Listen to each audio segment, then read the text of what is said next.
Hello students, welcome to my channel Rajib Sahakar. আজকে আমরা class 8-এর যে চ্যাপ্টার 11-এর যে ম্যাথগুলো রয়েছে, যে অঙ্কগুলো রয়েছে, সেগুলো আজকে সলভ করব। এর আগের ভিডিওতে আমাদের 10 দাগ পর্যন্ত হয়ে গেছিল। আজকে আমরা 11 দাগ থেকে শুরু করছি। ফার্স্ট 11 দাগ অঙ্ক। দেখো, প্রথমে অঙ্কটা ভালো মতো বুঝতে হবে যে আমাদের কি চেয়েছে। ঠিক আছে, সময় মতো বিদ্যুতের বিল জমা দিলে 15% ছাড় পাওয়া যায়। সময় মতো বিল দিয়ে আমার কাকিমা 54 টাকা ছাড় পেলেন। বিদ্যুৎ বিলের পরিমাণ কত ছিল হিসাব করে লিখি। ঠিক আছে, দেখো, সময় মতো বিল দিলে 15 টাকা ছাড় পাওয়া যায়, মানে 100 টাকা যদি বিল আসতো তাহলে 15 টাকা ছাড় পেত। ঠিক আছে, আমাদের বিল বের করতে হবে কত পরিমাণ বিল এসেছিল। ছাড় পেয়েছে কত 54 টাকা। আমরা প্রথমে লিখে নিলাম যে কাকিমা ছাড় পেলেন 15%। তারপরে গণিতের ভাষায় সমস্যাটি হলো বিলের ছাড় আর এদিকে রয়েছে বিল, দুটোরই একক টাকাতে। প্রথমে 15% ছাড় ছিল, পরে 54%। 100 টাকা, আর এখানে 100 টাকা কেন লিখেছি, কারণ আমরা জানি যে পার্সেন্ট চিহ্ন মানে 100 টাকাতে 15%, তাই আমরা 100 লিখেছি। এবার কত বিল এসেছে সেটা আমাদের বের করতে হবে।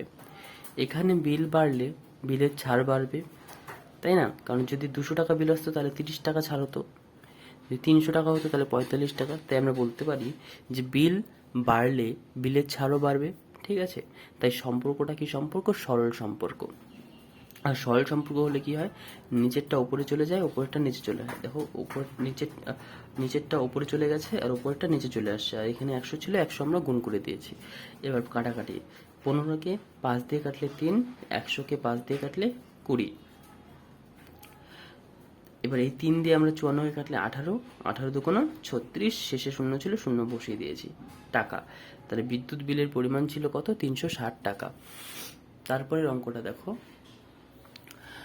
চিনির মূল্য 20% বেড়ে গেছে, তাই চিনির মাসিক খরচ অপরিবর্তিত রাখতে চিনির মাসিক ব্যবহারের পরিমাণ শতকরা কত কম করতে হবে হিসাব করে লিখি। ঠিক আছে, তো আগে ধরো 100 টাকায় যদি চিনি কিনতো তাহলে 1 কেজি চিনি পেত ধরো, তাহলে এখন কি হবে, এখন 120 টাকা লাগবে 1 কেজি চিনি কিনতে। ঠিক আছে, দেখো অ্যান্সারটা দেখো। ধরি আগে 100 টাকায় পাওয়া যেত 100 একক চিনি, কিন্তু চিনির মূল্য 20% বেড়ে যাওয়ায় এখন দাম হয়েছে কত? 100 প্লাস 20 সমান সমান 120 টাকা। 120 টাকায় পাওয়া যায় 100 একক চিনি।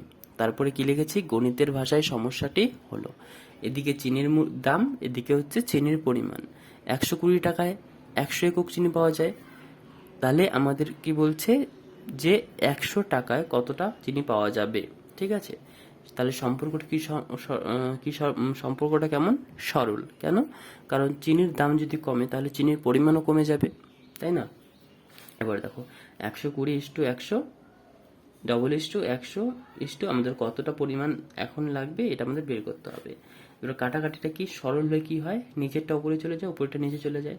তাই 100টা উপরে চলে গেছে, 120টা নিচে চলে এসেছে, আর এই পাশে যে 100 ছিল সেটা আমাদের এখানে বসে গেছে। এবার 0 0 কাটা গেল, 2 দিয়ে 12কে কাটলে 6, 2 দিয়ে 10কে কাটলে 5। ঠিক আছে, এবার 100কে 2 দিয়ে কাটলে 50, 6কে 2 দিয়ে কাটলে 3। ঠিক আছে, এবার 50 আর 5 গুণ করলে 250 হয়, নিচে 3 ছিল, 3 একক। এবার খরচ অপরিবর্তিত রাখতে হলে চিনির ব্যবহার কমাতে হবে, তাই না? তাই পূর্বের পরিমাণ কত ছিল? পূর্বের পরিমাণ ছিল 100, এখন হলো 250/3। ঠিক আছে, এটা বিয়োগ করে দিলে আমরা পেয়ে যাব 3 100-তে 300 মাইনাস 250, মানে 300 মাইনাস 250/3 হবে। ঠিক আছে, 300 মাইনাস 250/3 50। তারপর হচ্ছে আমরা 300 থেকে 250 বিয়োগ করলে 50, নিচে 3। এবার 3 দিয়ে 50কে ভাগ করলে আমাদের কত হবে? 316। ঠিক আছে, দেখো 3 দিয়ে 50কে ভাগ করলে কত হয়? 316 বা 3 একে 3। ঠিক আছে, 0 0 5 থেকে 2 বিয়োগ দিলে 20, 3 6 18, 10-এর থেকে 8 বিয়োগ করলে 2, 2/3। ঠিক আছে, এটা হচ্ছে একক, আমাদের অ্যান্সার এটা। তাহলে শতকরা কত কম করতে হবে? 16 2/3 একক, 16 পূর্ণ 2/3 একক। ঠিক আছে, বোঝা গেল?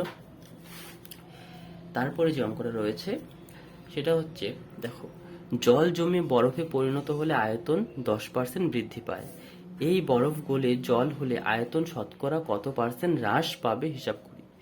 জল জমে বরফে পরিণত হলে আয়তন কত বৃদ্ধি পায়? 10%। ঠিক আছে, মানে 100-তে 10 বৃদ্ধি পায়। জলের আয়তন 100 ঘন একক হলে বরফের আয়তন কত হবে? 110 ঘন একক।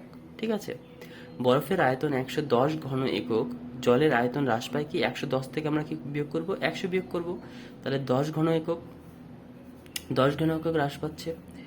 বরফ গলে জলে পরিণত হলে আয়তন হ্রাস পাবে কত? এবার 10 ঘন একক হ্রাস পাচ্ছে কততে? 110-এ, তাই 110টা নিচে। এবার শতকরা বের করতে হলে আমরা কি করি? শতকরা বের করতে হলে আমরা এটার সাথে কত গুণ করে দেবো? শুধুমাত্র 100। তাই আমরা কি করেছি? শতকরা হ্রাস পাবে 10/110 ইন্টু 100। এই শূন্য কাটলাম, এই শূন্য কাটলাম। ঠিক আছে, তাহলে এখানে একটা শূন্য, এখানে একটা শূন্য কাটলাম। এবার 10 কত হয়? 100, তাই তো?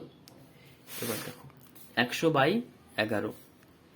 এবার 11 দিয়ে 100কে ভাগ করলে 9-11 99, আর এদিকে থাকতেছে 1 পূর্ণ 11। ঠিক আছে, 1/11, এটা আমাদের অ্যান্সার।